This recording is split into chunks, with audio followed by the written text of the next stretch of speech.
Oke, bismillahirrahmanirrahim. Assalamualaikum warahmatullahi wabarakatuh. Selamat pagi. Kebetulan kami di Makassar belum jam 10, artinya masih pagi. Jadi selamat pagi dan salam sehat untuk kita semua Bapak-Bapak. Kebetulan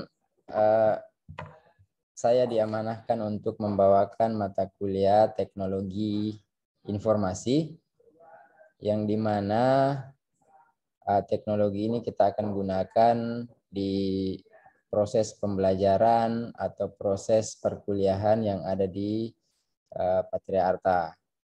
Kebetulan juga aplikasi-aplikasi ini nanti akan Bapak-Bapak gunakan sampai pada penyusunan tugas akhir. Dalam hal ini skripsi.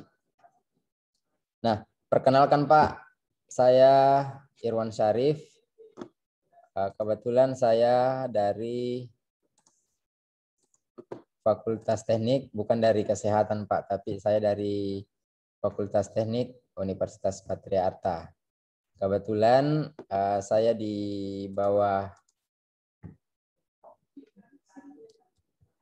saya di Teknik Informatika, makanya saya diamanahkan untuk membawakan mata kuliah komputer. Saya ini Pak Irwan Syarif, nama lengkap saya Insinyur Irwan Syarif SPD MT. Saya dari institusi itu dari Universitas Negeri Makassar dan juga Universitas Hasanuddin. Nomor kontak saya mungkin saya sudah bergabung di WA Group Pak. WA Group, kalau misalnya ada yang mau di-sharing, kita bisa sharing sama-sama.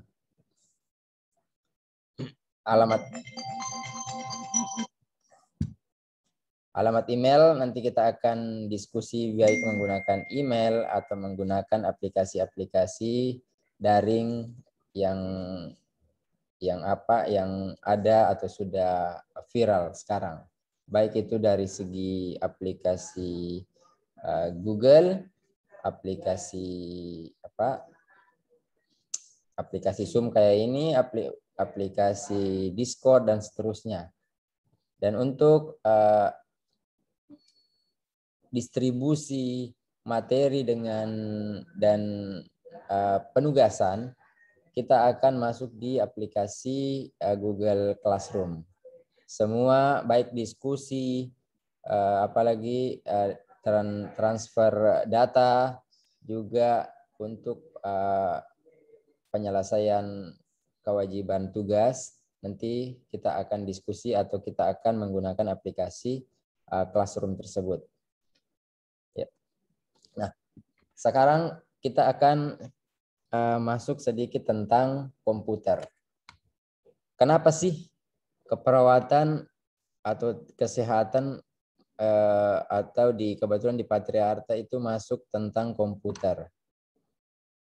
Yang saya ketahui bahwa kesehatan sekarang itu tak lain itu juga menggunakan teknologi. COVID saja untuk tes COVID semuanya menggunakan sistem, bukan lagi manusia yang langsung memberikan hasil, dan semuanya diperiksa menggunakan sebuah sistem informasi.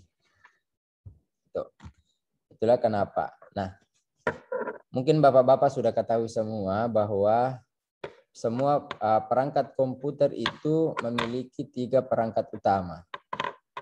Yang pertama adalah perangkat komputer itu sendiri, ada perangkat input, ada perangkat proses, dan ada perangkat output. Di mana ketiga perangkat ini saling interkoneksi. Kalau bahasa tekniknya Pak, itu interkoneksi. Saling terhubung antara ketiga komponen utama komputer ini. Baik itu komputer input, komputer proses, maupun komputer output. Dan jika salah satu di antara ini bermasalah, artinya komputer itu tidak tidak sesuai dengan yang diinginkan. Input, misalnya mouse atau keyboardnya bermasalah, ya pasti bermasalah. Apalagi kalau berhubungan dengan proses. Berhubungan dengan proses itu kita akan berhubungan dengan mesin komputer itu sendiri. Selanjutnya untuk berhubungan dengan output, ya Bapak mungkin sudah ketahui bahwa berhubungan dengan apa yang dihasilkan oleh komputer tersebut. Baik dari segi tampilan maupun dari segi output yang lain. Itu yang dari segi, ada 3 yang paling penting di komputer. Nah, ini tadi sedikit kita membahas tentang komputer. Banyak orang mengatakan bahwa komputer itu adalah ada yang bilang adalah sebuah kalkulator, ada yang bilang sebuah elektronik, ya itu semua benar. Tergantung bagaimana kita mendefinisikan komputer itu sendiri sesuai dengan apa yang menjadi bidang kita masing-masing. Ada yang mengatakan alat elektronik. Kebetulan kalau kami di teknik komputer itu merupakan alat penunjang, alat pendukung, baik itu dari segi informatikanya maupun dari segi alat-alat kelistrikan yang lain. Nah, itu tadi bagian komputer sudah kita ketahui bahwa bagian hardware, software, dan brainware. Hardware itu adalah perangkatnya komputer, software itu adalah sistemnya komputer, dan brainware itu adalah kita yang menjalankan komputer. Komponen yang tadi input, proses, dan output. Nah, semua ini dikombin menjadi satu sehingga kita bisa menjalankan sebuah komputer. Contoh saja, setiap orang pasti membuka komputer setiap hari, setiap saat, bahkan setiap menit. Karena sekarang komputer itu sudah bisa digenggam, sudah bisa dikantongi, dan dipakai setiap hari. Nah, perangkatnya itu adalah perangkat smartphone. Itu adalah contoh kecil adalah komputer. Semua ada komponennya, ada komponen inputnya, ada komponen prosesnya, dan ada komponen outputnya. Itu menjadi satu sehingga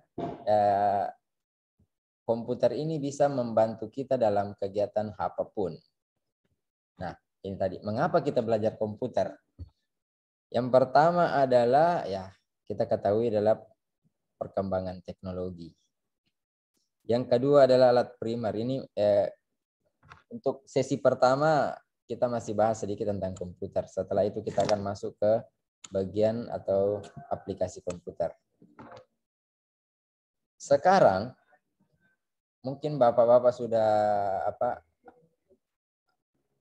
rasakan bahwa salah satu komponen yang menjadi kebutuhan pokok masyarakat, hal ini adalah yang kemarin kan ada 3 kebutuhan pokok, sandang, pangan, dan papan. Sekarang bertambah lagi menjadi listrik. Listrik sudah masuk menjadi kebutuhan pokok bagi masyarakat. Selanjutnya adalah teknologi. Teknologi salah satunya adalah sebuah smartphone. Itu adalah sudah mulai menjadi komponen alat primer bagi masyarakat. Baik itu digunakan untuk kebutuhan berdagang, kebutuhan sharing informasi, kebutuhan dan sebagainya. Dan digunakan untuk penyelesaian masalah-masalah yang ada pada masyarakat. Selanjutnya juga teknologi bisa kita dapatkan dengan harga terjangkau. Kenapa? Tidak mahal-mahal kok untuk mendapatkan sebuah teknologi seperti Android. Dan sekarang makin hari Android kan itu sistem komputer itu kan makin hari makin kecil dan semakin cepat. Nah, itulah yang menjadi mengapa kita wajib sekarang untuk menggunakan komputer. Karena kenapa? Kita seakan-akan dipaksa untuk hijrah dari dunia tradisional ke dunia digital. Apalagi ditunjang dengan adanya COVID yang ada sekarang, ya kita memang dipaksa untuk menggunakan aplikasi-aplikasi daring. Ada juga sebenarnya yang menjadi baiknya adanya COVID, ya ada juga, dan banyak yang menjadi negatif, banyak faktor negatif yang menjadi imbas dari adanya COVID. Jadi pintar-pintarnya kita untuk mengatur strategi bagaimana memanfaatkan adanya COVID. Ya, salah satunya adalah perguruan tinggi, ya. Masalah COVID itu pembelajaran tetap berjalan. Itu salah satu inovasi. Nah, pertanyaan bagaimana kita belajar komputer? Sebenarnya belajar komputer itu tidak mesti kita terlalu porsir diri untuk belajar. Ada yang menjadi prinsip untuk komputer, kita biasa melakukan sesuatu yang biasa sehingga kita menjadi bisa. Jadi dijadikan komputer seperti yang kita lakukan setiap hari, maka kita akan terbiasa dalam hal penggunaan komputer. Contoh saja, awalnya kalau kita menggunakan Android, awalnya kita belum tahu, tapi perlahan-lahan kita akan mengetahui. Begitupun dengan aplikasi-aplikasi yang lain. Belajar terus-menerus, latihan terus-menerus, maka kita akan terbiasa dengan penggunaan aplikasi. Apalagi sekarang penggunaan aplikasi kan itu gampang. Untuk mencari sesuatu yang tidak kita ketahui, ya kita gunakan aplikasi. Aplikasi apa? Banyak semua di Google.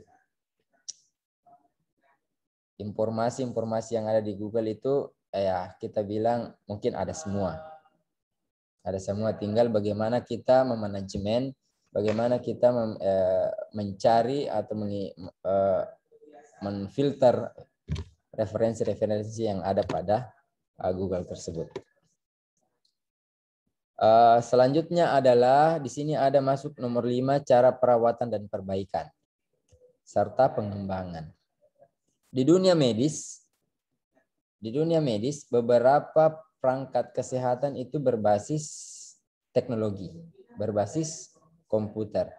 Perbaikannya pun juga, perawatannya pun juga kadang menggunakan komputer.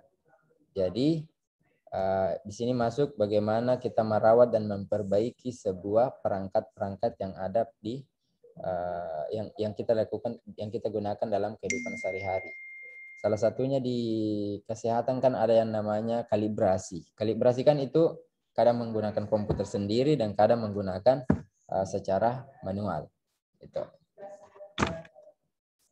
Nah, pokok materi yang akan kita ajak, garis besarnya itu cuma ada 4.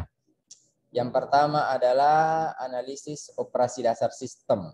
Nah, sebenarnya ini adalah bagian dari dasar-dasar komputer.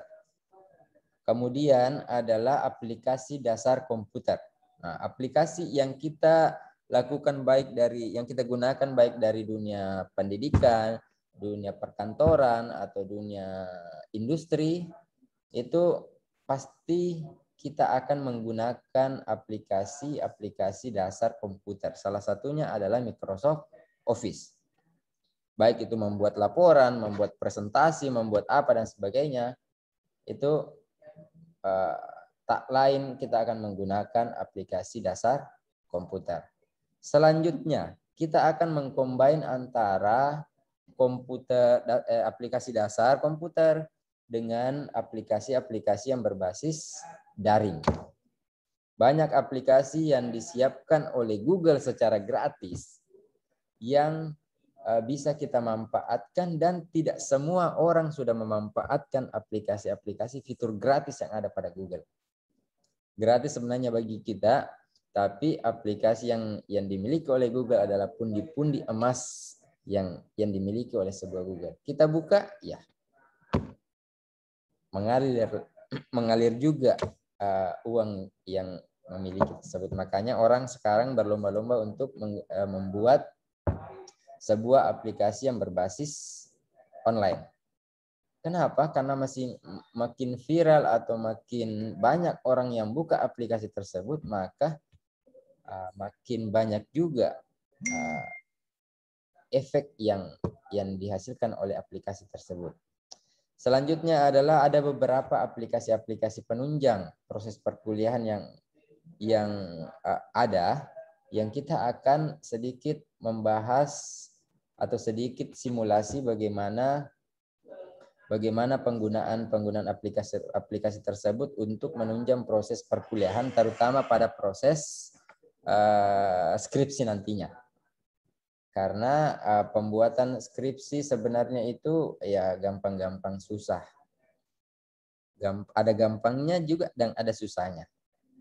Dan output yang dihasilkan oleh sebuah skripsi adalah yang pertama pengetahuan, yang kedua adalah inovasi baru, yang ketiga adalah bagaimana kita, yang paling penting adalah bagaimana membuat isi, membuat dalam tinta hitam yang ada pada kertas putih. Itu yang menjadi salah satu tujuan.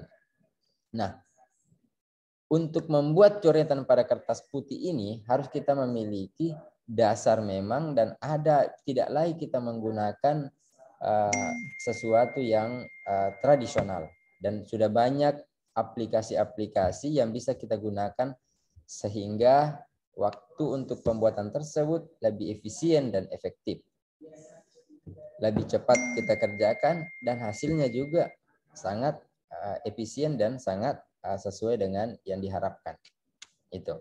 Makanya ada 4 kategori utama yang ada pada teknologi informasi yang kita akan bahas beberapa pertemuan ke depan. Ada kalau tidak salah pertemuan hari ini pertama, besok minggu depan 2 kali lagi, hari Sabtu dan hari Minggu. Setelah itu kita final. Selanjutnya ini tadi adalah Office. Mungkin kita akan bahas beberapa aplikasi-aplikasi yang ada pada Microsoft Office. Mungkin bapak-bapak itu sudah ada sedikit dasar, tapi kita akan sedikit mengulang.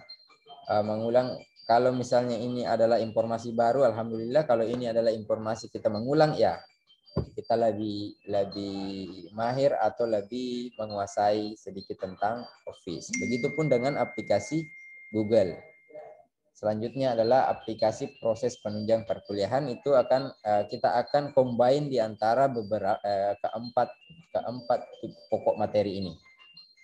Nah, kita akan combine, ada aplikasi itu keempat-empatnya ini digunakan, baik itu menggunakan Office, aplikasi Google-nya, juga menggunakan aplikasi penunjang yang lain. Nah, untuk operasi sistem ya kita ketahui bahwa kita sekarang sudah digunakan, mungkin sudah tidak ada Windows XP ya. Kebanyakan masyarakat masih menggunakan mulai dari Windows 7 sampai dengan Windows yang terakhir sekarang adalah Windows 11. Dan ada juga 395. Nah, itu kan semua bagian dari OS. Mungkin ada juga yang menggunakan OS seperti Linux, Ubuntu dan sebagainya. Itu semua adalah bagian dari operasi dasar sistem. Untuk aplikasi dasar komputer, ya salah satunya adalah Office. Office itu baik dari PowerPoint, PowerPoint kan kita sudah ketahui bahwa untuk proses presentasi, Word itu kita ketahui untuk membuat sebuah laporan apa dan sebagainya. Excel kan itu sebuah kalkulator yang dimiliki oleh komputer, dan fungsi utamanya adalah membuat sebuah kalkulator. Sebagai kalkulator untuk menghitung, itu salah satu fungsinya. Fungsi selanjutnya adalah kita bisa membuat seperti Word yang ada di Excel. Selanjutnya adalah Outlook. Outlook itu kita bisa membuat di sini surat elektronik dan sebagainya. Publisher itu digunakan untuk membuat sebuah publikasi, baik itu dalam bentuk majalah, koran, dan sebagainya. OneNote, simbolnya adalah N. Itu salah satu fungsinya adalah membuat sebuah catatan berbasis online atau berbasis komputer. Kita tidak dulu kan kita masih menggunakan pulpen untuk mencatat. Nah, kita bisa menggunakan OneNote, apapun bisa ditambahkan di dalam, baik sebuah gambar, tulisan dan sebagainya. Akses ini dulunya orang menggunakan sebagai database. Sebelum ada aplikasi online, rata-rata dulu seperti supermarket, sistem pembayarannya itu atau sistem kasirnya itu masih menggunakan akses. Itu awalnya database. Selanjutnya adalah InfoPad, adalah bagaimana membuat form atau bagaimana sedikit membahas tentang web. Tapi ini nggak usah kita terlalu bahas masalah itu karena tidak semua bidang menggunakan aplikasi ini. Yang paling penting di sini adalah bagaimana kita mahir membuat sebuah PowerPoint, dan pasti teman-teman bapak-bapak sudah mengetahui dan bagaimana menggunakan fitur-fitur yang ada pada Microsoft Word dan Excel. Selanjutnya adalah aplikasi daring. Dalam hal ini saya tuliskan Google dan kawan-kawan. Banyak aplikasi yang ada pada Google yang sebenarnya kita sudah gunakan.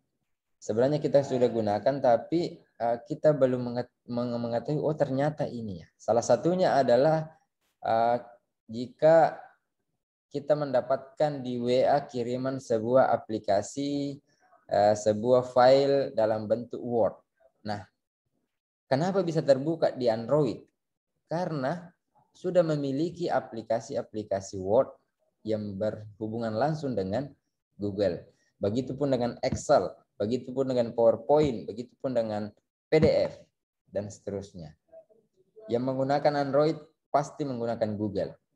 Kenapa? Karena salah satu syarat utama untuk masuk di Android adalah login menggunakan Google. Login menggunakan email, baik itu email Google sendiri maupun Google institusi atau Google yang lain. Atau Google dari kantor. Ya, itu. Email dari kantor dan seterusnya. Ada banyak sebenarnya di sini yang sudah kita gunakan, tapi oh ternyata ini ya. Yang pertama adalah kita share masalah location. Nah, kita akan bersinggungan dengan Google Map. Kalau Google Telusur, dalam hal ini browser, Google Chrome dan seterusnya, ya kita sudah setiap hari ketahui. Di YouTube, membaca berita pun juga ada. Pengiriman berita juga ada. Pengiriman file juga menggunakan email ada. Terus Google Meet, salah satunya yang stabil juga adalah Google Meet yang dipakai untuk proses pembelajaran seperti Zoom ini. Google Chat juga ada. Nah, yang paling penting di sini adalah salah satunya juga adalah Google Kontak. Jadi diharapkan atau saya sih sebenarnya kalau saya berbicara dengan mahasiswa mewajibkan kontak mahasiswa itu disimpan di akun Google-nya. Jangan disimpan di handphonenya. Kenapa? Jika di kemudian hari handphone kita bermasalah, jadi kita tinggal buka email di ponsel yang baru, atau sinkronkan akun Google di handphone yang baru, maka kontak itu akan kembali seperti semula. Jadi nggak ada lagi seperti yang dulu itu bahwa kita kehilangan kontaknya ini. Nah, jadi sebenarnya Google ini sangat membantu di kehidupan kita sehari-hari. Ya, salah satunya itu adalah Google Kontak. Jadi diharapkan semua kontaknya bapak-bapak itu usahakan masukkan di Google. Masukkan di akun Google bapak-bapak. Kenapa ya? Itu tadi di kemudian hari kita tidak minta-minta, misalnya handphonenya jatuh bermasalah, ya kita tinggal masukkan saja akun Google-nya di handphone, itu akan otomatis kontak akan kembali. Artinya tidak ada kontak yang hilang. Mungkin begitupun dengan histori-histori yang lain. Google Drive untuk penyimpanan, Google Calendar, Google terjemahan, dokumen. Dokumen ini ada 3 isinya. Google Dokumen itu ada 3 isinya. Yang pertama adalah ada Google Form, ada Google Slide, ada Google Spreadsheet, dalam hal ini adalah Google Excel, dan ada Google Word. Itu isinya Google Dokumen. Dan salah satu manfaatnya Google Dokumen itu, ya ini nanti Pak, Google Dokumen jika misalnya bapak-bapak dan ibu-ibu mendapatkan referensi atau ada buku yang mau diketik, ya kita jangan mengetik manual lagi. Kita gunakan aplikasi Google. Google Dokumen kita tinggal foto, konversi ke bentuk tulisan, selesai. 10 lembar bisa dikerjakan tidak sampai 5 menit untuk diketik. Bukan lagi kita yang mengetik manual, tapi kita dengan bantuan Google, ya kita gunakan beberapa fitur ini untuk membantu kita dalam menyelesaikan masalah. Buku. Referensi yang paling banyak di dunia adalah ada pada Google. Baik itu buku, jurnal, atau referensi-referensi yang lain. Makanya beberapa rujukan-rujukan penelitian itu banyak diambil di Google Cendekia atau Google apalagi namanya itu, Scholar. Kalau bahasa Google-nya adalah Google Scholar, kalau bahasa Indonesia-nya adalah Google Cendekia. Hangout sama dengan Google Meet. Keep, Jamboard, Classroom, ya, itu juga untuk proses pembelajaran. Google Earth, koleksi seni, dan beberapa aplikasi-aplikasi Google yang lain. Nah, semuanya nanti kita akan bahas sedikit tentang aplikasi tersebut. Entah itu Bapak menggunakan atau tidak, yang jelas Bapak mengetahui sedikit. Nah, aplikasi proses perkuliahan itu ada beberapa. Ini yang masuk di slide, tapi ada nanti beberapa yang akan kita pelajari. Mendeley itu adalah proses bagaimana membuat sebuah referensi. Selanjutnya adalah Dropbox. Ini berbagi bagaimana kita membuat sebuah secara online. Kalau misalnya kita dalam bentuk tim dan masing-masing orang, dalam hal ini kita kan masih WFH, kerja di rumah, jadi orang kerja di rumahnya, kita bisa mengerjakan dan hasilnya pun bisa terlihat satu sama lain. SPSS digunakan untuk bagaimana menganalisis sebuah hasil penelitian.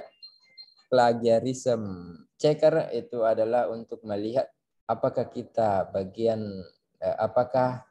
tulisan yang kita buat itu tidak terdeteksi plagiarisme, artinya plagiarisme, atau copy paste dengan referensi yang lain. Cam scanner kan itu mungkin bapak-bapak sudah gunakan. Bagaimana mengkonversi sebuah foto menjadi sebuah file yang baik itu dalam bentuk PDF dan maupun yang dalam bentuk yang lain. Nah,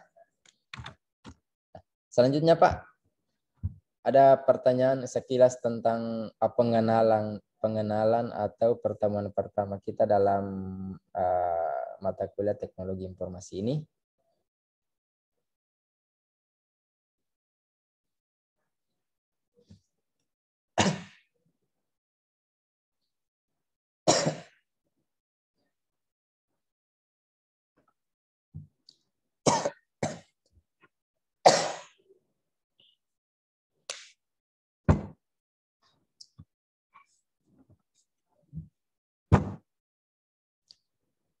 Nah, ini merupakan adalah slide masih pengenalan Pak.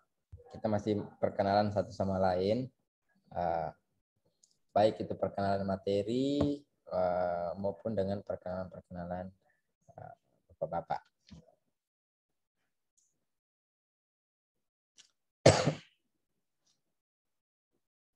Pak Doni Rahmatullah.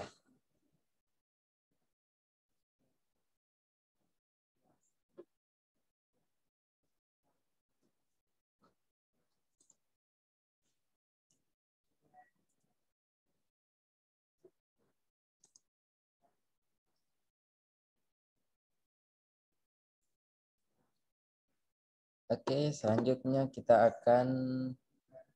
tidak ada pertanyaan sedikit tentang perkenalan. Sedikit saya bahas mengenai proses perkuliahan.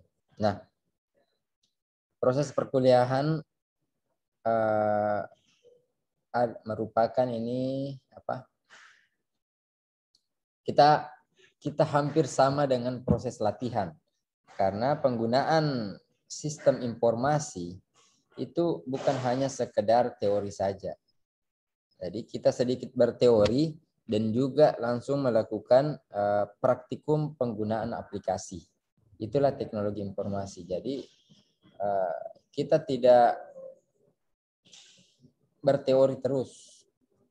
Langsung kalau bisa ya kita langsung menggunakan komputer, itu lebih bagus.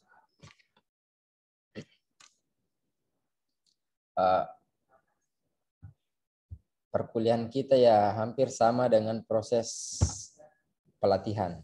Bagaimana menggunakan fitur yang ada pada sistem yang ada pada aplikasi-aplikasi yang akan kita pelajari. Nah, jika tidak ada pertanyaan, selanjutnya saya akan membahas sedikit tentang komputer itu sendiri. Nah, pengantar komputer. Sebelum kita masuk ke pokok bahasan komputer atau penggunaan komputer, kita akan sedikit membahas tentang perangkat komputer itu sendiri. Apa sih itu komputer sendiri? Apa sih isinya komputer? Nah, tadi sudah dibahas mengenai bagaimana definisi komputer, bagaimana organisasi yang ada dalam komputer, bagaimana arsitektur komputer itu, dan struktur utama komputer. Kita kan ketahui bahwa komputer memang itu sangat membantu kita, tapi alangkah lebih bagusnya jika kita juga mengetahui bahwa komponen komputer itu jika terjadi kerusakan seperti ini, yang bermasalah adalah ininya. Itu. Dasar komputer sebenarnya adalah yang paling apa? Bukan kalau anak teknik saya wajibkan untuk mengetahui adalah bagaimana kita mengetahui sistem komputer itu sendiri. Baik itu bagaimana menginstal komputer, kan rata-rata sekarang sudah menggunakan laptop atau komputer. Tidak diminta sistemnya kena virus atau sistemnya lalot, ujung-ujungnya kan install ulang. Jadi kita tidak mesti ke tukang servis untuk install ulang, kita bisa install ulang sendiri. Sebenarnya untuk menginstal ulang komputer itu gampang karena kita hanya mengikuti prosedur-prosedur yang ada. Dan referensi-referensi cara penginstalan pun itu juga sudah banyak yang ada pada referensi Google dan seterusnya. Nah, tadi sudah dibahas mengenai definisi komputer itu apa. Ada yang menggunakan sistem informasi, ada yang menggunakan sistem elektronik, ada yang bilang untuk manipulasi data, semuanya adalah benar. Yang paling penting di sini adalah fungsi utamanya komputer, bagaimana dia memproses sebuah input menjadi sebuah output. Bagaimana dia memproses sebuah data sehingga bisa menjadi sebuah informasi yang bisa ditangkap yang bisa di publish ke masyarakat. Itulah fungsi utamanya komputer. Bagaimana dia menginput, kemudian memproses, kemudian menjadi output. Bagaimana dia mengolah sebuah data menjadi sebuah informasi yang dapat kita terima. Tapi hati-hati dengan sistem informasi sekarang. Sistem informasi juga sekarang itu banyak polisinya. Ini yang paling salah satu yang pelanggaran yang paling cepat atau yang tidak kita sadari adalah pelanggaran sistem informasi. Banyak sekali polisi yang ada dan banyak sekali undang-undang yang merujuk kepada sistem. Mungkin bapak-bapak itu saya yakin bapak sudah mengetahui tentang hukum tentang hukum yang ada di Indonesia. Nah, konsep dasar. Alat yang bisa digunakan untuk penyelesaian manusia ya pasti. Alat yang bisa kita gunakan terutama para pedagang online. Pedagang online ya, penggunaan sebuah aplikasi ya sangat membantu untuk pekerjaannya. Untuk bisa bekerja, alat tersebut memerlukan adanya program dan manusia. Ya, makanya tadi kita akan membahas, makanya kedepannya kita akan membahas sebuah program atau membahas beberapa aplikasi. Dan penggunaannya itu adalah ya kita manusia. Manusia sebagai pengguna atau brainware. Brainware dalam hal ini orang-orang yang menggunakan komputer atau orang-orang yang mengoperasikan komputer. Nah, ini skema komputer secara garis besar. Ya, tadi saya sudah bahas sedikit masalah komputer itu ada terdiri atas 3, brainware, software, dan hardware. Brainware itu adalah kita sendiri sebagai operator, programmer, atau sistem analisis. Kemudian sistem analisis dalam hal ini adalah komputer yang berjalan sendiri. Tapi awalnya kan di startingnya itu menggunakan pasti menggunakan brainware untuk starting. Di mana-mana itu teknologi informasi ya di starting awalnya itu dioperasikan oleh sebuah operator atau brainware. Software ya itu tadi beberapa sistem informasi, beberapa paket-paket program, atau kalau dari segi IT-nya itu adalah bahasa pemrogramannya.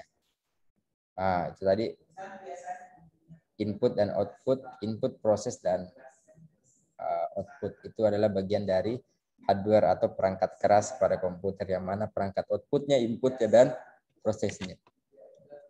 Nah, ini sedikit kita selama masuk mengenai konfigurasi komputer. Konfigurasi komputer. Kalau kita singgung sedikit tentang bagaimana konfigurasi Android. Di sini yang paling penting kita ketahui di Android itu atau komputer itu ada 3 yang paling utama. Yang paling utama kalau misalnya kita membeli sebuah perangkat elektronik, ya kita tidak melihat dari segi mahalnya ya. Jadi makin mahal sebuah alat elektronik itu akan semakin berkualitas. Tapi kita jangan melihat dari segi mahalnya. Karena ada beberapa komputer itu dari segi hardware itu sudah memadai, dan dari segi harga itu juga sedikit lebih murah. Ya. Yang paling penting yang harus kita ketahui itu ada 3. Yang pertama adalah RAM, memori, dan ROM. RAM itu apa, ROM itu apa, dan memori itu apa. Mungkin bapak-bapak sudah mengetahui RAM itu adalah kan penyimpanan. Penyimpanan itu di handphone itu ada 156, ada yang 32, ada 64 GB itu adalah penyimpanan. Itu adalah memorinya. Nah, yang paling penting, yang sangat krusial di komputer dalam hal ini Android adalah ROM-nya. ROM-nya itu apa? Itulah yang menjalankan sebuah aplikasi. Terkadang kita terkadang kita menginstal sebuah aplikasi, tetapi ada peringatan muncul bahwa memori tidak cukup. Memori tidak cukup dalam hal ini adalah bukan memori penyimpanannya seperti penyimpanan foto, penyimpanan file dan sebagainya, bukan. Tapi penyimpanan aplikasinya. Itu adalah ROM-nya. Ada kan misalnya ada yang 8 GB garis miring 64 GB. Nah, dalam hal ini itu yang 6 GB-nya. Yang paling kalau nggak salah sekarang itu yang paling tinggi 8 GB. 8 GB itu yang paling penting di komputer. Ini yang paling penting di aplikasi-aplikasi perangkat-perangkat komputer, baik itu dari segi komputer sendiri maupun dari segi smartphone. Ini yang paling penting. Masalah tampilan dan sebagainya, fitur yang lain ya itu adalah nomor 2. Yang paling penting adalah ini 2. Bagaimana kapasitas memorinya dan bagaimana kapasitas ROM-nya. Kapasitas RAM dan kapasitas ROM ini yang paling utama. Makin besar ROM atau memori penggerak sebuah komputer, maka semakin cepat juga proses konfigurasinya. Itu. Ini yang paling penting.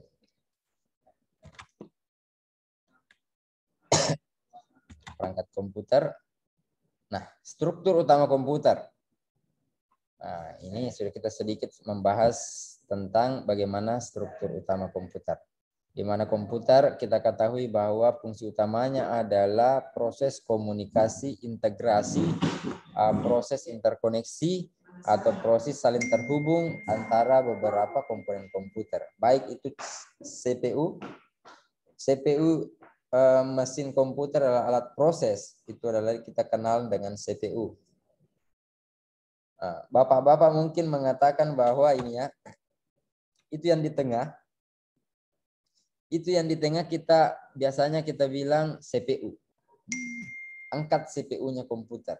Padahal CPU itu adalah mesinnya komputer. Dalam hal ini kalau bahasa komputernya adalah prosesornya. Tapi kebetulan kita di Sulawesi, yang kotak hitamnya itu kita anggap sebagai CPU. Padahal kotak hitam itu merupakan casing utama komputer. Kita menganggap bahwa kotak hitam yang di tengah yang besar itu adalah CPU. Nah, sebenarnya kita keliru dengan penamaan. CPU itu ada pada sistem, ada pada otak sebuah komputer. Makanya dianggap sebagai Central Processing Unit. Pusatnya ada pada prosesor. Prosesor itu disebut dengan CPU. Tapi kita di Sulawesi ya, saya menganggap bahwa kebetulan saya di Sulawesi, saya menganggap bahwa rata-rata orang CPU itu dia mengatakan bahwa itu yang bentuk kotak tengah itu. Padahal itu merupakan casing. Tapi karena itu adalah kesepakatan kita menganggap bahwa itu adalah CPU, ya kita anggap itu adalah CPU. Padahal dari segi alatnya itu CPU-nya itu adalah prosesor. Main memori tadi sudah, sistem interkoneksi sudah, input output juga sudah kita. Mungkin ini adalah terakhir. CPU memang itu kita ketahui bahwa untuk pengontrol operasi dan pusat pengolahan fungsi-fungsi komputer. Otaknya komputer ada pada CPU, itu intinya. Memori utama sebagai media penyimpanan, peralatan input sebagai proses masukan dengan proses output baik dari dalam maupun dari luar. Interkoneksi merupakan bagaimana beberapa perangkat ini saling terhubung satu sama lain, saling mendukung satu sama lain. Tidak boleh ada yang satu terhubung, ada yang satu yang tidak. Itu. Jadi jika ada yang tidak terhubung, ya itu terjadi yang namanya kondisi error pada sebuah komputer. Terjadi kerusakan pada sebuah komputer. Fungsi utamanya Ada yang mengolahan data, ada yang menyimpan data, ada yang memindahkan data, dan ada yang fungsi kontrol. Semua kalau dikaitkan dengan dunia medis, ya fungsi komputer ada semua nih. Baik itu fungsi operasi kontrol, pemindahan data, pemindahan pengambilan data dari objek alat, pemindahan data jadi objek alat menjadi sebuah data yang diolah oleh komputer itu sendiri. Ya, terakhir adalah komputer harus dapat, ya ini kewajibannya komputer. Harus dapat mengolah data, harus dapat memproses data dan seterusnya. Harus dapat menyimpan data, harus dapat perpindahan data, dan harus dapat mengkomunikasikan sebuah data yang ada pada sebuah komputer. Jadi, jika ada yang bermasalah tentang tugas komputer ini, maka komputer tersebut itu kemungkinan besar dikatakan komputer yang tidak normal. Jika ada komputer yang tidak bisa menampilkan tampilan, ya lebih parah. Yang tidak bisa menerima input dan output juga. Artinya komputer itu harus berjalan sesuai dengan interkoneksi yang ada, sesuai dengan SOP, sesuai dengan aturan. Nah, itu sedikit tentang sedikit pengenalan tentang komputer. Sedikit pengenalan tentang komputer. Nah, selanjutnya kita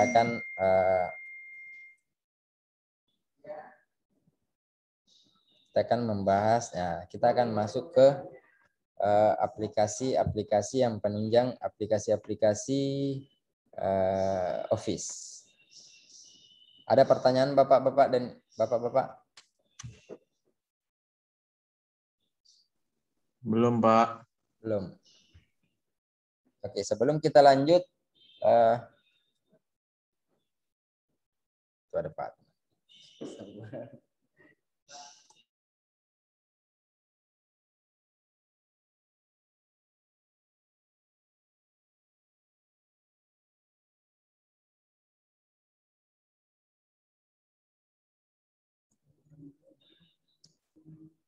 Sebelum kita lanjut ke penggunaan aplikasi,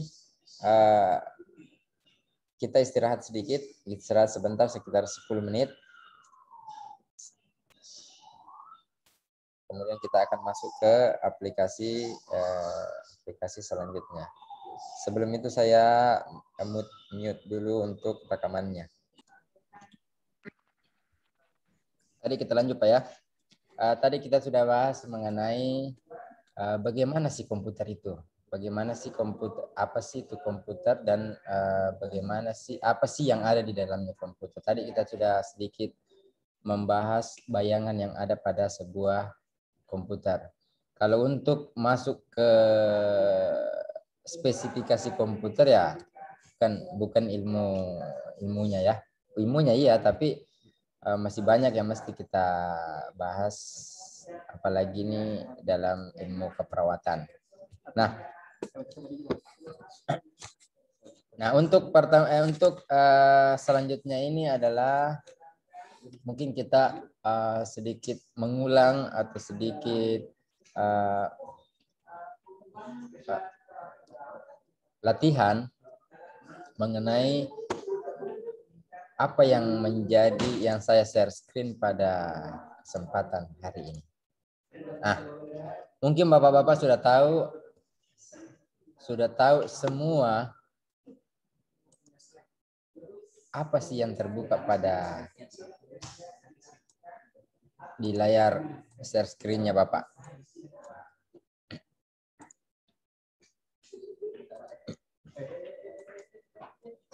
Ini adalah aplikasi Office. Aplikasi Office yang kita ketahui bersama bahwa aplikasi Word. Bapak-bapak sudah mengetahui apa sih, pasti Bapak sudah mengetahui apa sih itu Word dan seterusnya. Jadi saya tidak mesti jelaskan apa sih itu Word. Kita langsung saja bagaimana pembuatan fitur. Bagaimana penggunaan fitur yang ada di Word. Yang paling penting yang kita ketahui sedikit tentang Word adalah Word itu kita bisa gunakan untuk mengedit sebuah foto. Itu yang paling penting. Karena terkadang kita di keseharian kita mendaftar dan membutuhkan sebuah foto. Baik itu foto KTP misalnya atau foto-foto yang sesuai dengan prosedur-prosedur. Contoh saja pendaftaran pelatihan kan biasa diatur bahwa 3x4 latar merah atau latar biru atau bagaimana. Nah, di sini pun di Word kalau misalnya kita tidak mahir dengan penggunaan aplikasi-aplikasi grafik seperti Corel, Photoshop atau foto dan banyak aplikasi yang ada pada Android yang jika kita tidak mahir kita bisa menggunakan Word untuk mengedit itu semua. Nah, contoh Pak ya. Saya ambil contoh untuk mengedit foto. Nih. Ini Pak ya.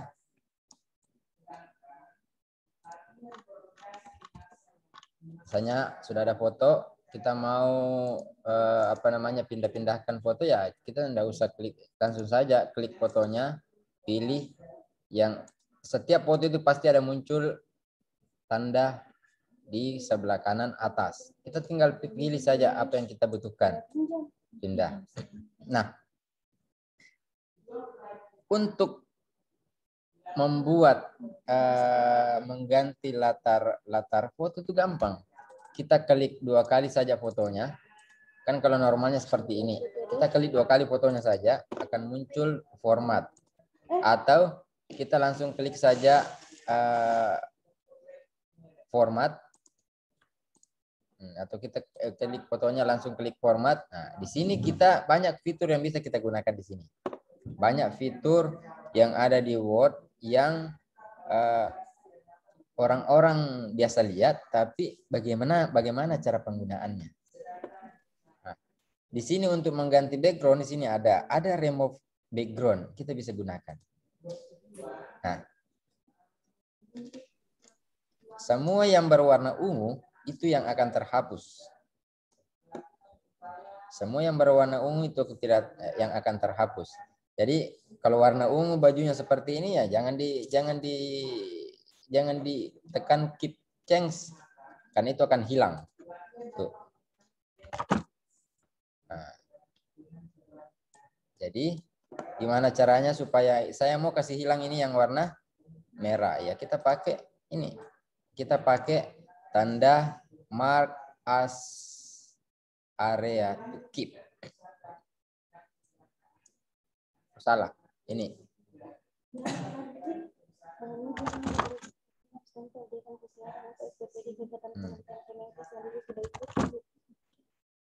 Kita pakai ini. Nah, ya sudah. Kita garis saja. Nah, untuk plus itu kita membatalkan proses hapusnya. Nah, sekarang latarnya sudah hilang. Nah, bagaimana mengganti latar tersebut menjadi tersebut kita tinggal ganti mau warna orange, mau warna biru, mau warna apa tergantung apa yang diminta. Jadi kita tinggal masukkan saja di Word, sekarang buat saja sekecil mungkin. Kita bisa atur ukurannya berapa. Di sini ada ukurannya mau 6 kali 6 cm dikali 4 cm. Nah, ini 6 kali 4. Sekarang kita ganti isinya. latar merah atau latar biru. Biru misalnya, mana biru di sini? Ini saja. Anda bisa. Sekarang kita angkat ke, kalau pusing jadi kita kontrol C paste saja, kontrol copy, kita copy, kita paste, dia akan naik di atasnya. Jadi kita tinggal sesuaikan. Nah, sudah latar biru. Sekarang sudah jadi latar biru. Sekarang kita tinggal save as file tersebut. Kita tinggal sesuaikan. Kita tinggal, saya hapus ini ya. Sekarang kita tinggal save as file ini. Ini sudah foto kita latar biru. Mau ganti latar kuning, silahkan. Ini salah satu sebenarnya yang menjadi kelebihan dari Word. Kita bisa, begitupun dengan kalau bapak-bapak mahir menggunakan PowerPoint, di PowerPoint juga bisa seperti ini. Nah, ini fungsi pertama yang sudah kita latihan. Bagaimana mengganti, begitupun dengan foto-foto yang misalnya foto-foto yang berlatar pemandangan kita mau hapus, kita tinggal pakai. Silahkan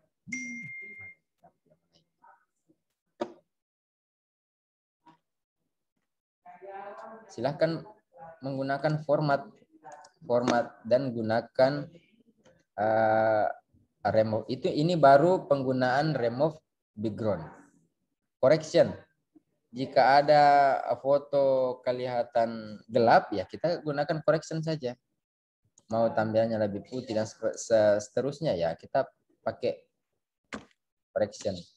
Ini correction untuk pencahayaan. Sekarang untuk color. Nah, color untuk lebih apa? Biasanya ada orang pucat tampilan mukanya, ya kita pakai color untuk supaya lebih kelihatan lebih fresh. Itu. Dan beberapa aplikasi compress yang lain. Nah, ini baru fitur pertama. Jadi untuk mengganti sebuah background atau mengganti sebuah latar foto itu tidak mesti memanggil atau tidak mesti ke tukang foto. Jadi kita langsung saja buka Word, ganti seperti ini. Ganti latarnya, selesai. Kalau misalnya bapak-bapak lupa tentang ini, banyak cara seperti ini yang ada di referensi. Hanya saja kita sedikit mengetahui pada pembelajaran ini. Ini baru fungsi pertama. Sekarang kita akan pindah ke fungsi kedua. Fungsi kedua. Nah, kita masih di tools ini, kan semua tools Pak ya. Tools home, insert dan design. Ada di sini ada tools di sini yang paling besar tempatnya tapi jarang kita ketahui. Jarang kita gunakan. Biasanya kita gunakan ini hanya sampai di garis tengah ini. Hanya pada garis tengah mulai dari rata kiri kanannya, nomornya dan seterusnya. Tapi setelah mulai dari normal sampai ke belakang itu jarang kita ketahui, jarang kita gunakan. Padahal sangat membantu kita ini nanti, apalagi bapak-bapak nanti mau menggunakan membuat skripsi, ya alangkah bagusnya kalau kita menggunakan, ada yang menggunakan normal, ada no spasi, ada heading 1 dan heading 2. Heading 2 di sini karena di sini tempatnya terbatas, jadi dia tampilkan heading 2. Jika sudah kita gunakan heading 2, akan muncul lagi heading 3. Ini akan kita gunakan. Fungsinya apa? Fungsinya apa? Ini akan membantu kita untuk pembuatan daftar isi. Jadi kalau misalnya bab satunya nomor 1, ya dia akan otomatis muncul nomor 1. Contoh saja kita buat. Misalnya kita kasih tengah halaman sampul misalnya. Saya langsung kontrol enter saja ya Pak ya, supaya muncul langsung lembar kedua. Halaman sampul, halaman kedua misalnya daftar isi. Langsung saya kontrol enter supaya muncul lembar selanjutnya bab 1. Bab 1 misalnya, kemudian di bab 1 ini nanti untuk penggunaan, ini untuk pembuatan daftar pustaka, untuk pembuatan skripsi ke depannya. Anggaplah 1 misalnya latar belakang. Biasanya kalau membuat laporan kan seperti itu. Belakang, tujuan, dan rumusan. Ini Pak ya. Nah. Kemudian selanjutnya ada bab terakhir misalnya bab penutup.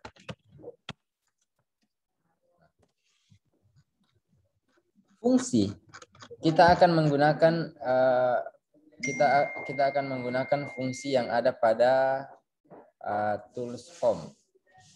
Yang salah satunya adalah yang pertama kita jadikan dia heading 1. Ctrl E, kemudian kita ke tengah, kemudian disesuaikan dengan format yang ada. Nah, ini kan sudah format heading. Kemudian daftar isi. Daftar isi kita tidak, supaya dia sama formatnya.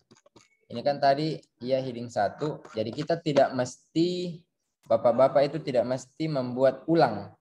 Tanya seperti ini.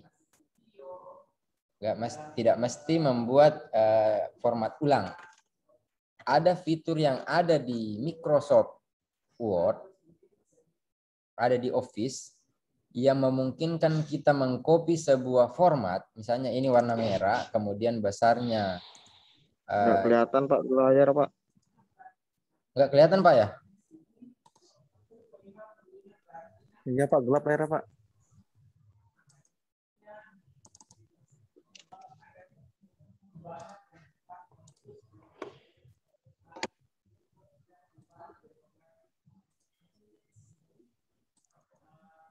Kelihatan Pak? Iya Pak, sudah kelihatan Pak. Ya, saya ulangi Pak ya. Tadi mungkin tidak tershare tadi tampilannya. Ini Pak, misalnya kita membuat sebuah laporan. Laporan kan itu pasti ada sampulnya, ada daftar isinya, ada bab satunya, dan seterusnya. Anggap bab terakhir adalah bab penutup. Jadi di Word itu ada fitur yang memungkinkan kita membuat daftar isi secara otomatis. Jadi berapapun isinya, kita tidak mencari lagi misalnya halaman bab 1 itu halaman berapa. Dan biasanya kan kita membuat pengalaman Bapak membuat karya tulis waktu di D3 atau di S1 kemarin, daftar isinya kan masih ditulis manual. Nah, ada fitur yang ada di Word yang memberikan kita kemudahan untuk membuat itu. Ya, yaitu ada di tools home, kemudian kita ada yang biasanya kita menggunakan hanya sampai di garis tengah ini. Mulai rata kiri, rata tengah, spasinya dan sebagainya. Tapi di fitur-fitur yang ada pada tampilan yang besar pada tools home itu jarang kita gunakan. Salah satunya yang paling penting ini ada normal, ini tidak ada spasinya. dihilangkan spasi yang ada pada tulisan. Kemudian ada heading. Heading ini adalah fitur untuk memungkinkan kita membuat daftar isi secara otomatis. Jadi kita Bapak-bapak tinggal blok atau yang mana mau dijadikan sebagai tulisan yang ada di daftar isi. Misalnya, ya enggak usah sampul ya, kata pengantar saja.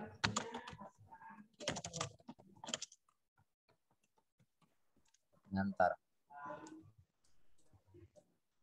Kata ini yang akan masuk di daftar isi.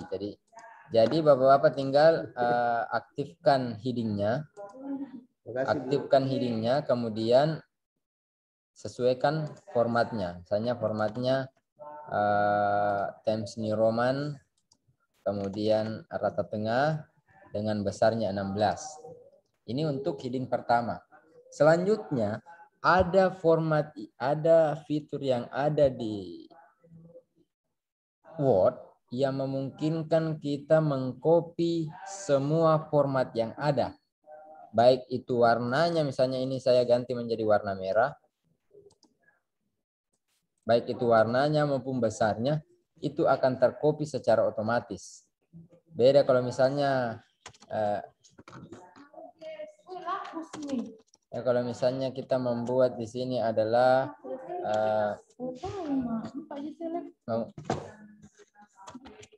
masalah penelitian. Nah, untuk membuat tulisan ini sama dengan di atas itu gampang. Kita tidak mesti ini Times New Roman 16 warna merah. Dan ini Calibri ukuran 11 warna merah. Cara cepatnya adalah kita tinggal klik saja format pointer atau Ctrl Shift C, ya. Format pointer, Ctrl Shift C atau Ctrl Shift C, kemudian kita blok. Dia akan sama besarnya dan sama posisinya. Dia Times New Roman 16 bold dan posisinya tengah. Begitu. Begitupun dengan yang di bawah ini. Misalnya daftar isi kita akan rubah, jadi kita pakai saja format pointer supaya sama formatnya. Oke. Begitupun dengan bab satunya. Begitupun dengan bab 2. Bentuknya.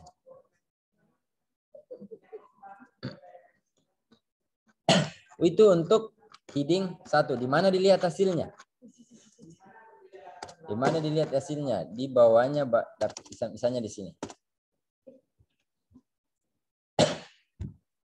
Jadi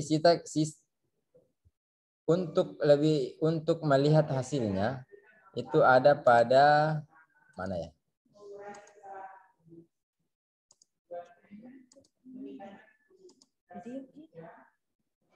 Lihat ya Pak ya.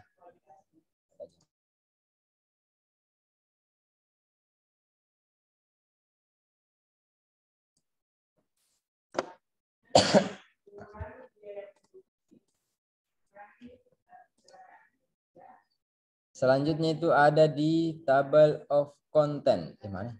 Mut ya? Enggak. Selanjutnya itu adalah ada di reference. Kita masuk di reference, kemudian table of content, itu akan muncul seperti ini. Kita tinggal hapus saja ini. Nah. Sudah muncul kata pengantar, daftar isi, bab 1, dan penutup. Nah, kalau misalnya bab satunya ada di halaman 3, bab satunya ada di halaman berapa ini? Bab satunya halaman 1 sampul daftar isi panjang dengan halaman bab satunya ada di halaman 3. Nah, kita tinggal hanya update tabel, kemudian oke, dia akan otomatis berubah. Dia otomatis berubah halamannya. Jadi kita Bapak-bapak tidak capek lagi untuk melihat, oh ternyata ini nomor 1, nomor 2, dan seterusnya. Tinggal pakai fitur itu. Nah, bagaimana jika misalnya di bab 1 ada nomor di dalam? Kita bisa juga. Bapak-bapak bisa menggunakan fitur ini. Nah, tadi untuk judul babnya itu adalah heading 1, ya kita ambil, bapak-bapak ambil untuk sub babnya, ambil heading 2. Nah, kita pilih heading 2, kemudian diformat sesuai dengan ketentuan yang ada. Misalnya warna hitam dengan format number dengan Times New Roman 13 misalnya. Nah, selanjutnya untuk tujuan. Nah, untuk tujuan misalnya kita heading 2 juga ya, kita sama format pointer atau Ctrl Shift C, kemudian kita blok, atau Ctrl Shift C, kemudian kita blok, Ctrl Shift paste. Nah, ini kan sudah ada heading 2. Begitupun di daftar isi belum ada muncul subbab yang ada di bab 1. Bapak-bapak sisa langsung update table, kemudian update page number only. Selalu mengupdate halaman yang ada pada page-nya.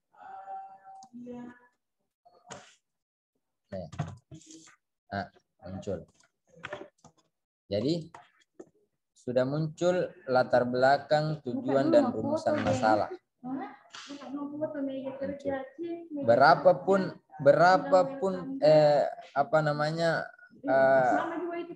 halaman yang ada di subbab tersebut, maka dia akan otomatis update.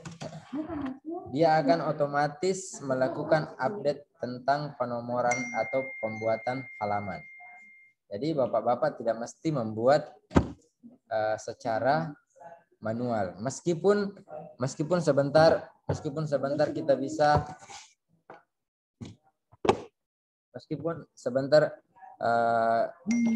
bagaimana sih cara membuat daftar ini, kan membuat daftar isi secara otomatis sesuai dengan halamannya. Nah, selanjutnya ada pertanyaan bapak-bapak tentang hal ini? Ini untuk penggunaan fitur yang kedua, fitur heading. Ini untuk secara otomatis pembuatan daftar isinya.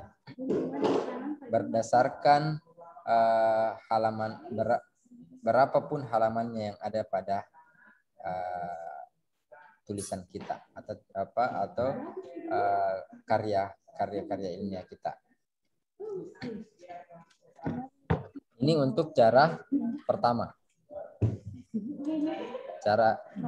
Cara kedua, sebentar kita akan bahas. Yang jelas bapak-bapak ada sedikit pengetahuan tentang cara penggunaan fitur ini. Jika kita sudah menggunakan heading 3, tadi sudah menggunakan heading 2, muncul heading 3, begitupun selanjutnya. Jika menggunakan heading 3, maka akan muncul heading 4. Ada lagi heading 4 dan seterusnya. Sampai berapapun Bapak gunakan akan muncul.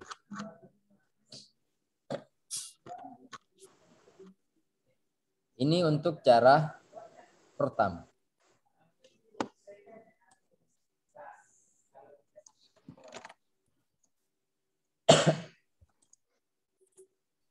Nah, sekarang kita bagaimana sih jika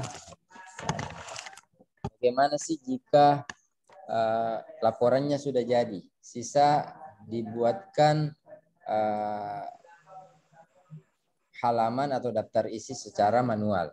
Ini tadi secara otomatis, dia akan otomatis mengupdate halamannya sendiri. Selanjutnya ini kita akan membuat bagaimana membuat secara manual.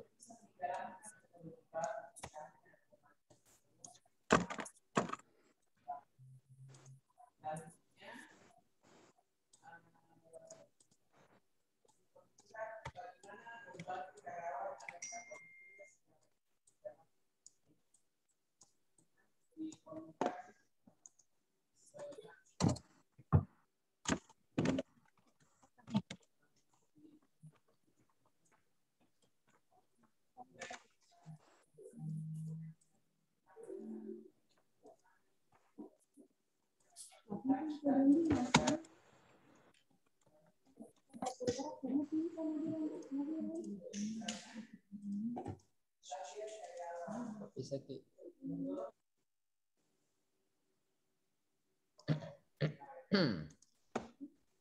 Mana ya? Nah, cara manual. Bagaimana sih membuat tadi kita membuat daftar isi secara otomatis. Sekarang bagaimana sih membuat secara otomatis? Ini yang paling penting.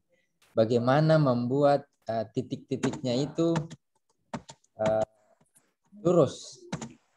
Kan biasanya kata pengantar itu ada titik-titiknya, ada titik-titik kemudian halaman 1 dan seterusnya. Bagaimana sih membuat teratur? Nah,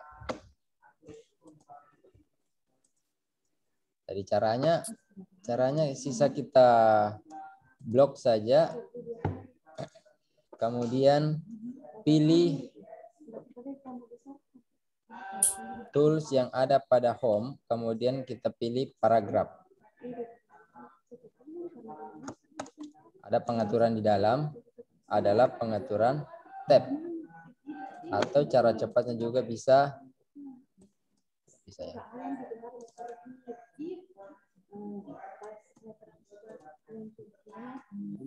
Kita masuk di paragraf, kemudian tab.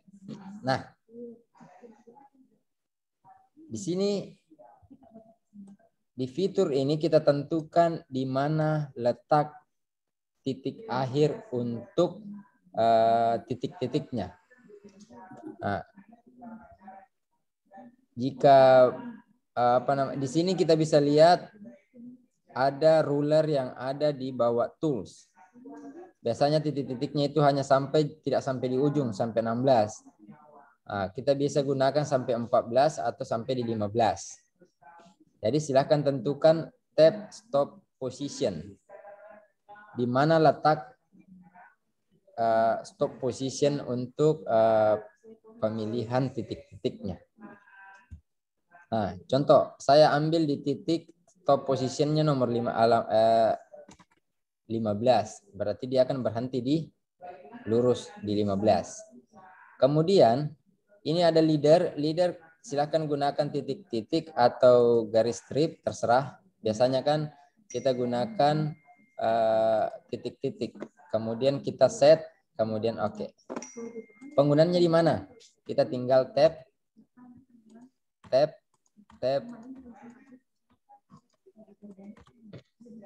Jadi dia akan otomatis lurus, bagaimanapun posisinya pasti dia akan lurus. Bagaimanapun panjangnya itu akan lurus penggunaannya. Jadi kita tidak mesti membuat, biasanya kan kita membuat titik-titik seperti ini. Berapa banyak sih titik-titik yang akan kita buat? Jadi kalau kita menggunakan tab, apapun itu kita ketik tab,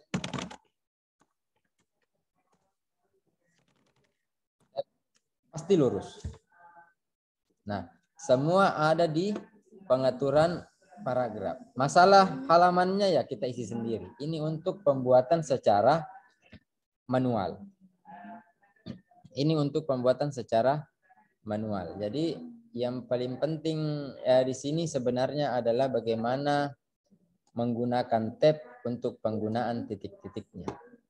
Itu tadi saya ulangi, ada di paragraf, kemudian pilih tabs yang ada di bagian kiri bawah, kemudian tentukan di mana posisi stop positionnya, posisi titik-titiknya terakhir, kemudian tentukan mau menggunakan titik-titik atau garis bawah atau garis kurang, dan terserah bagaimana formatnya. Jadi sisa digunakan. Selanjutnya kita tekan tab untuk setiap katanya. Jadi dia akan muncul seperti Ini apa untuk kita membuat secara manual. Ya, untuk manual tadi yang pertama tadi itu kita gunakan heading 1, heading 2 itu dia otomatis membuat secara otomatis. Kita tidak mesti membuat titik-titiknya dan sebagainya. Dia otomatis beserta dengan halamannya. Halaman misalnya ada perubahan untuk halaman, kita tinggal update, selesai. Untuk itu. Jadi untuk membuat, misalnya kita membuat dari awal, ya alangkah bagusnya kita kalau kita aktifkan itu heading 1 dan heading 2-nya. Namun jika kita hanya menambahkan daftar pustaka pada sebuah file yang lama, ya kita bisa menggunakan manual seperti ini. Cara cepatnya seperti itu. Itu untuk fitur yang kedua. Itu untuk fitur yang kedua. Nah, selanjutnya ada beberapa fitur yang ada yang sekarang kita pengenalan lagi, kita selang-seling. Kita pengenalan. Yang pertama ada di insert. Insert Bapak-bapak mungkin sudah tahu. Insert gambar dan sebagainya. Kemudian header dan footer. Header itu adalah kata atas yang ada pada tulisan Bapak. Kepalanya ceritanya. Jadi kadang kita melihat sebuah buku sebelum tulisan ada tulisan di atas misalnya modul. Kemudian untuk footer ada untuk penomoran halaman, biasanya ada kata-katanya lagi di bawah, misalnya modul ini dan seterusnya. Kita bisa menggunakan footer. Dan bagaimana untuk page number, bagaimana untuk membuat halamannya. Selanjutnya nanti kita akan bahas tentang itu. Bagaimana membuat halaman secara berbeda. Bapak-bapak mungkin sering membuat laporan. Laporan kan itu antara halaman sampul, daftar isi, kalau misalnya ada pengesahan, itu kan berbeda halamannya dengan halaman utama. Misalnya bab 1 kan biasanya halamannya nomor 1 dan seterusnya. Kemudian untuk halaman sampul sampai di daftar isi itu halamannya bentuk Romawi, I1, I2, I3, angka Romawi 4 dan seterusnya. Bagaimana membuat file itu? Bagaimana membuat file bercampur halaman seperti itu? Itu kita akan bahas. Jadi itu akan penggunaan sengaja, mana tadi yang saya keluar dulu ini Pak ya. Saya share saya share kembali yang sudah ada tadi, yang daftar isi secara otomatis. Bab 1 ini kan sudah ada otomatis. Nah, sekarang kita akan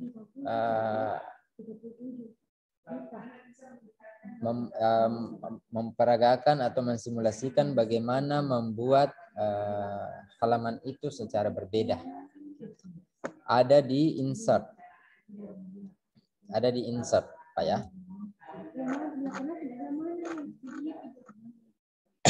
Ada di insert. Misalnya,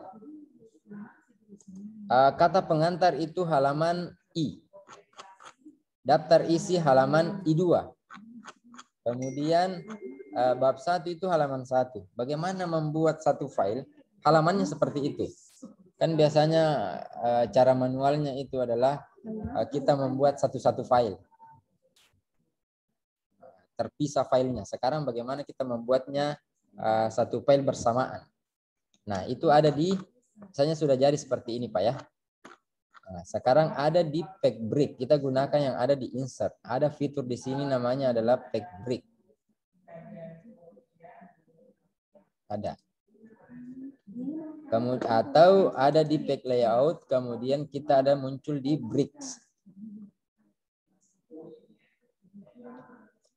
Ini Pak ya. Jadi sebelum kita gunakan fitur bricks, ini ada di layout, kita memberikan halaman dulu di tulisan yang kita buat. Halaman pertama kan itu angka Romawi. Kita berikan halaman, misalnya halaman di bagian bawah tengah. Bagian bawah tengah. Baru ini muncul halaman 1. Kita rubah. Kita ubah menjadi format number menjadi angka Romawi. Di sini ya. Bapak-bapak bisa ambil page number, kemudian format page number, kemudian ambil I. Di sini ada pengaturannya, mau halaman, mau nomor, mau ABC, silahkan. Nah, kemudian mau start di I2, I3 dan seterusnya terserah. Bapak mau saya ambil start I2. Nah, sekarang I2 muncul di sini. Saya perbesar, Pak ya. Ini I2, I3 dan I4. Seharusnya bab 1 itu adalah halaman 1, bukan angka Romawi 5. Jadi, gimana caranya? Caranya adalah di atas bab 1, di atasnya bab 1 artinya halaman sebelumnya, kita Bapak-bapak pilih ini adalah pilih next page. Gunanya untuk apa? Gunanya untuk apa? Supaya jika kita gunakan next page di sini, maka akan muncul 2 session yang ada di halaman pengaturan halamannya. Contoh Pak ya, saya di halaman bab 4 saya berikan salah. Mana Pak ya? Halaman 4 saya next page. Salah klik. Number kemudian next page. Nah, muncul. Nah, di sini ada season 1 dan ada season 2. Ini Pak ya. Di sini muncul season 1 dan ada season 2. Artinya di sini kita bisa melakukan pengaturan berbeda. Misalnya di season 1-nya pengaturan halamannya I, di season keduanya pengaturan halamannya angka. Cara untuk supaya tidak terkontaminasi antara season 1 dengan season 2, di sini setelah caranya munculkan Pak, misalnya ini kan tidak muncul seasonnya, klik 2 kali di bagian bawah atau bagian atas lembar kerja Bapak, lembar kerja Word, klik 2 kali saja. Harus kecil dulu, kasih klik 2 kali nomor ini muncul. Nah, klik 2 kali akan muncul sessionnya. Di sini muncul di antara bab 1 dengan halaman pengaturan session dinonaktifkan Pak ya. Di sini ada link to previous. Nah, sekarang Bapak nonaktifkan saja, klik saja. Nah, kemudian kita di session 2 kita rubah atau kita ganti pengaturan halamannya. Format page number kita ganti menjadi format 1, kemudian kita start at mulai 1. Maka dia akan halaman 1 di sini. Kemudian selanjutnya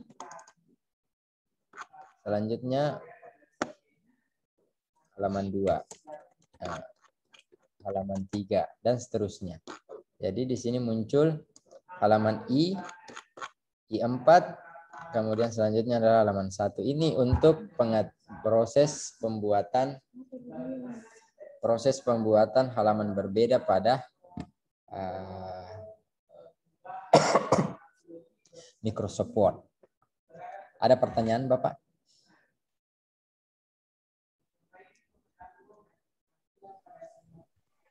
Jelas Pak. Jelas Pak. Jadi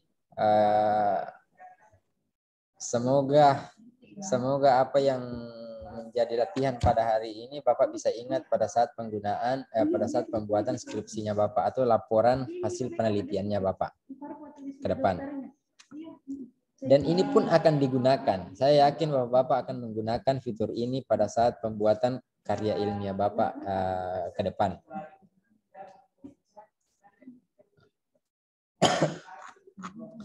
Ini untuk tadi sudah ini untuk fitur ketiga. Untuk fitur ketiga selanjutnya kita akan masuk sebentar. Untuk fitur selanjutnya adalah fitur keempat.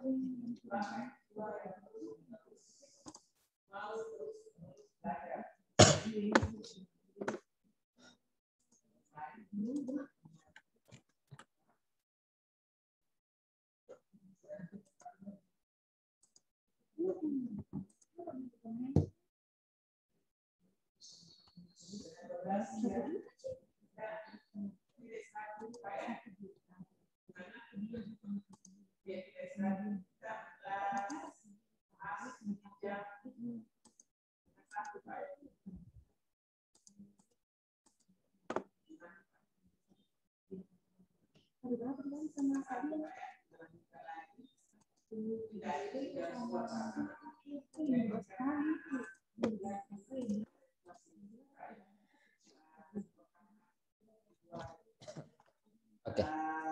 Kita lanjut di fitur selanjutnya, Pak ya. Saya buka lagi share screen yang baru.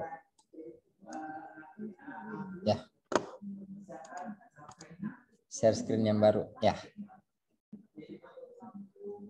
Penggunaan fitur keempat.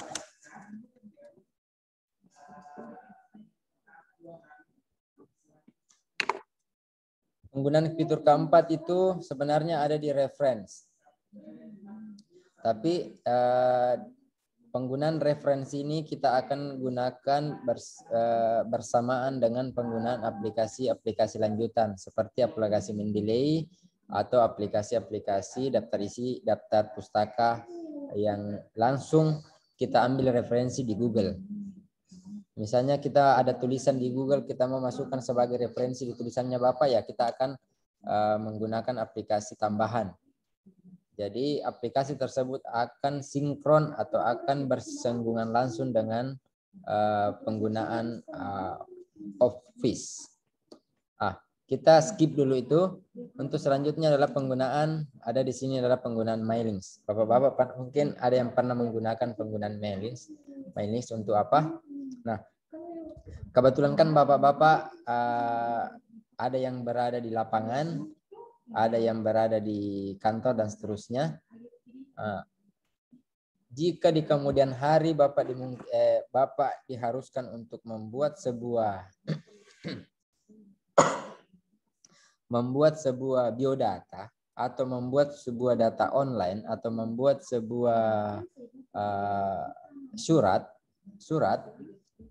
Bapak-bapak tidak mesti atau dalam hal ini amplop atau undangan, Bapak-bapak tidak mesti mengetik secara manual isinya, atau Bapak-bapak tidak mesti mengetik tujuan surat tersebut atau tujuan amplop tersebut. Nah, di sini kita bisa menggunakan secara otomatis dengan bantuan fitur mailings.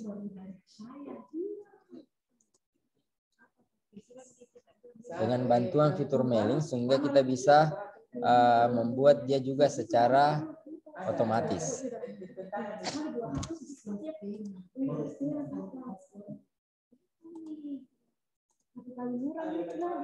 Membuat secara otomatis. Ada di mailing. Misalnya, kita mau mengirim surat kepada S2. Bagus lagi.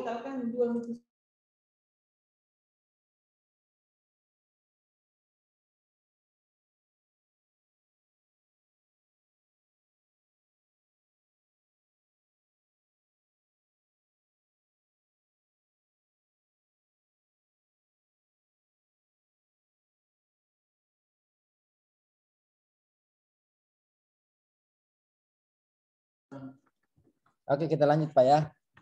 Tadi ada iklan sedikit Iya, Pak. Pak. Lanjut. ada gangguan sedikit. Nah, Iya. penggunaan mailings, misalnya pada yang terhormat siapa bapaknya, misalnya bapak siapa, kemudian di mana alamatnya.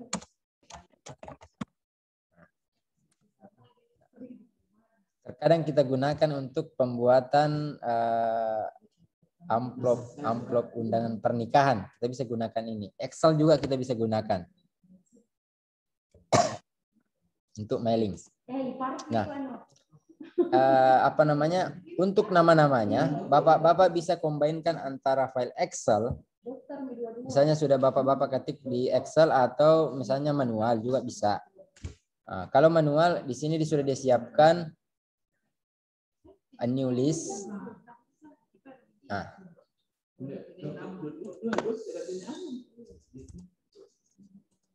pernah tertutup. Ya. Di sini di fitur mailing disiapkan ada 2 di sini tipenya.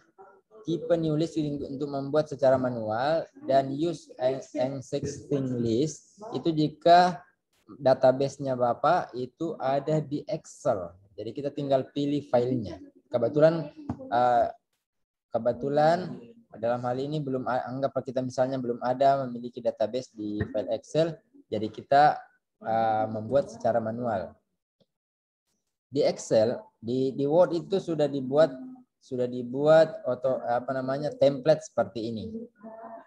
Template, ada beberapa template yang sudah langsung dibuat oleh Word, tapi jika kita ingin atau mau menghapus dan sebagainya, bisa customize. Di sini kita bisa hapus atau bisa mengedit, misalnya di sini rename nama, kemudian first name itu adalah alamat. Dan selanjutnya yang di bawah ini kita bisa delete satu-satu, silahkan. Kalau misalnya tidak menghalangi ya nggak apa-apa, gini aja. Misalnya namanya Pak Irwan, alamatnya di Makassar.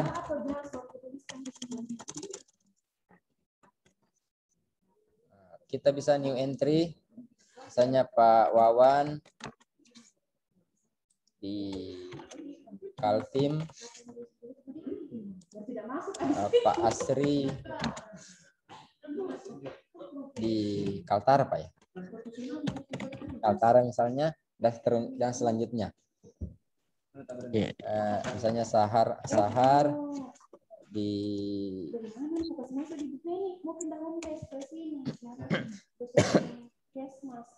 Palopo misalnya, dan seterusnya.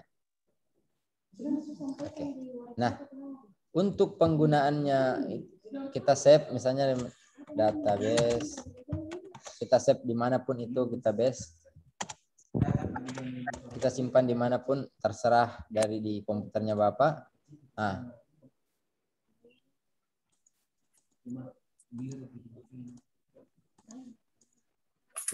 simpan ini database ya, kemudian open.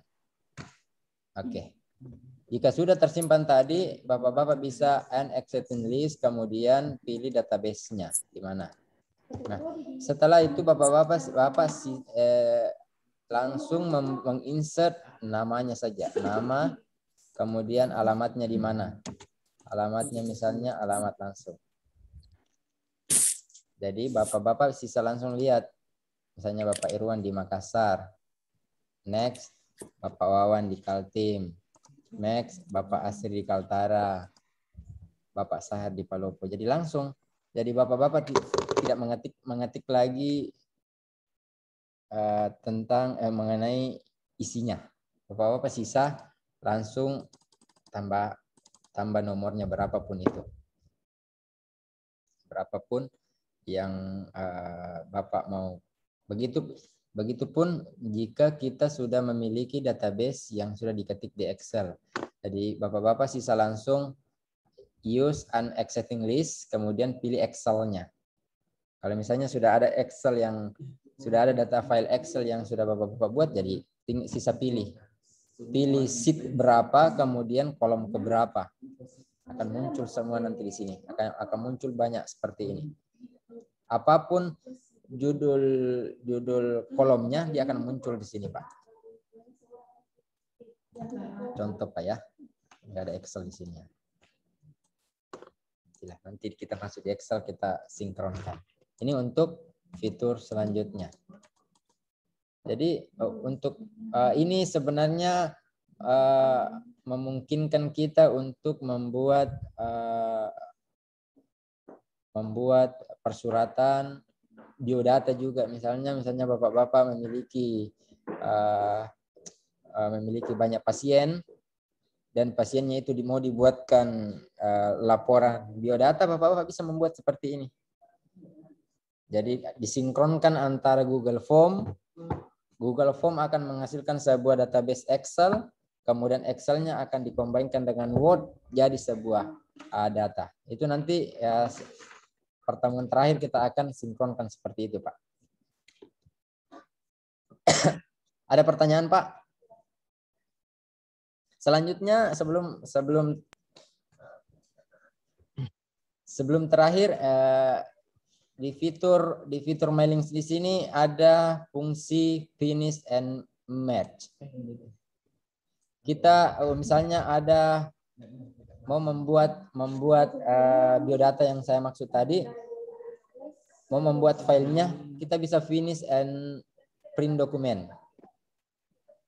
Jadi kalau misalnya ada 10 orang, maka akan menjadi 10 lembar. Ini kebetulan kita 4 orang, jadi kita ambil misalnya 1 sampai 4, kemudian kemudian dijadikan dikonvert ke dalam bentuk PDF, maka dia akan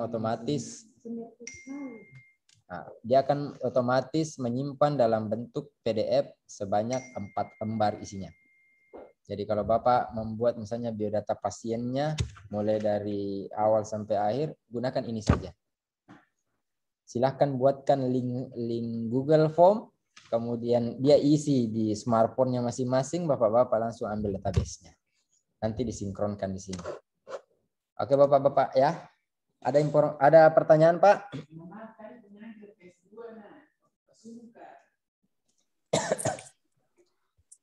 Sementara belum ada, Pak. Belum ada, Pak ya. Format yang di Excel-nya, Pak. Oh, format di Excel-nya, Pak. Ya. Oke, Pak ya, saya stop share dulu.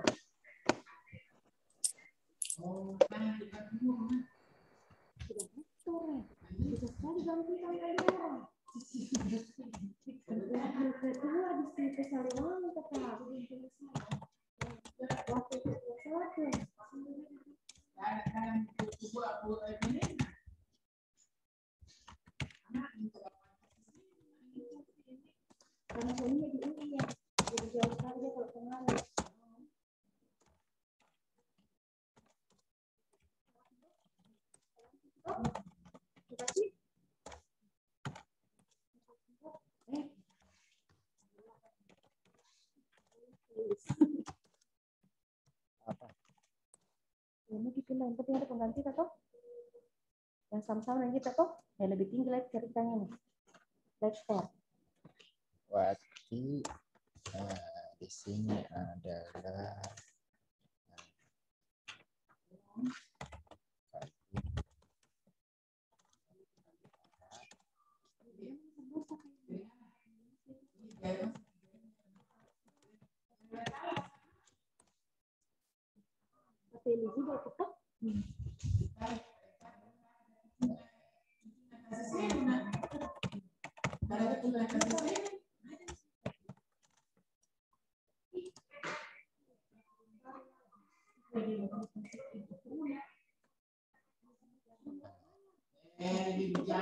share screen. Ya. Ini Pak ya. Misalnya saya buat di Excel. Ada nomornya. Nomor, nama dengan alamatnya. Ini misalnya database-nya. Ini misalnya database-nya. Jadi Bapak misalnya simpan ini di saya simpan saja dulu di sembarang tempat di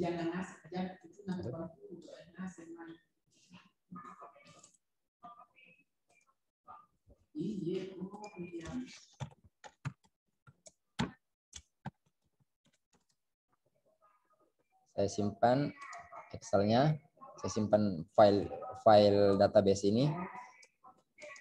Kemudian saya masuk di Word-nya, saya hapus kembali, ya.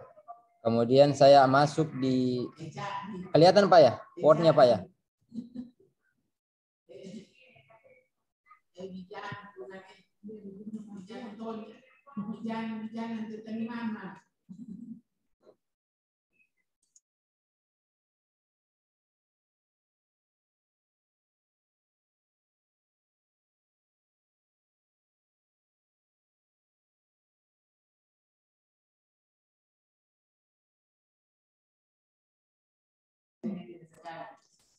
Ya Pak ya. Tadi ada yang bagaimana untuk Excel-nya. Ya, sekarang kita ambil select recipient, artinya select objeknya. Kemudian kita pilih tadi yang baru-baru sudah disimpan. Mana tadi? Ini simulasi kuliah, ada file book 1 tadi saya simpan Excel. Nah, sheet 1 di mana letaknya di sheet di Excel-nya? Apakah di sheet 1, sheet 2 dan seterusnya? Kebetulan kita masih simpan tadi di sheet 1. Oke. Nah, sekarang di insert map-nya itu akan muncul nomor alamat dengan ininya. Itu akan muncul tadi Excel-nya ini Pak ya. Ini Pak. Nomor, nama dan alamat. Jadi Bapak-bapak sisa langsung pilih saja Aan, alamatnya di mana. Ya, selanjutnya kita gunakan ini saja. Dia akan otomatis. Jadi dia ambil file dari Excel, masukkan di Word-nya. Dia akan sinkron. Jadi kalau misalnya ada 1000-an di sini, ya otomatis di Word-nya juga di sini pun akan muncul 1000 objek yang bisa kita. Ada banyak form, ada lebih dari 30 form misalnya di sini, dia akan mengisi secara otomatis Pak. Hanya alamat, nama ayah kandungnya siapa, bapak kandungnya siapa, nama ibu kandungnya dan seterusnya, nomor teleponnya, yang tergantung berapa database yang kita simpan di Excel-nya. Itu.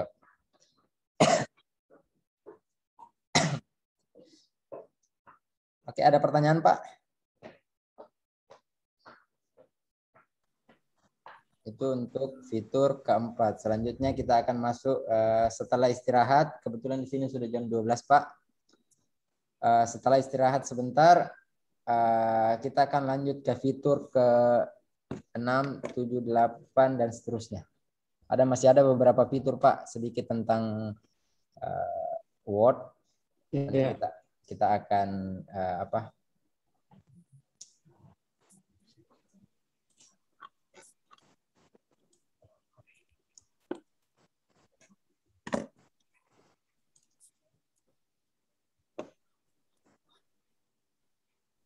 ya, selanjutnya kita istirahat dulu Pak ya. Istirahat mungkin sekitar 30 menit sampai 1 jam kita istirahat. Oke Pak. Oke, silakan Pak. Yang di sini. Siapa? Ya, mari Pak ya. Siapa? Masih subuhan Pak sini Pak.